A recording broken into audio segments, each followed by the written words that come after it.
In this video, you'll learn how to use Teamviewer on iPhone in just a few minutes so you can remotely control computers or get tech support directly from your phone. First, open the App Store on your iPhone and search for Teamviewer Remote Control. Tap the download button to install the official app for free, then open it once the installation is complete. Next, sign in with your Teamviewer account, or create one if you're new to the platform.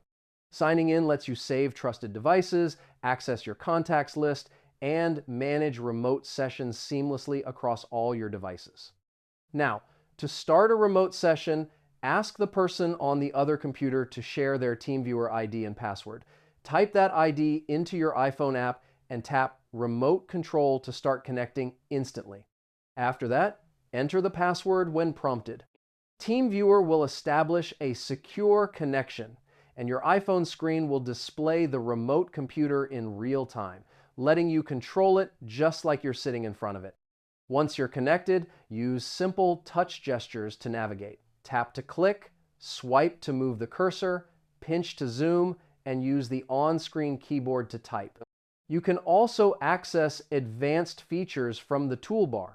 And that's it. You now know how to use Teamviewer on iPhone to control any computer from anywhere in the world.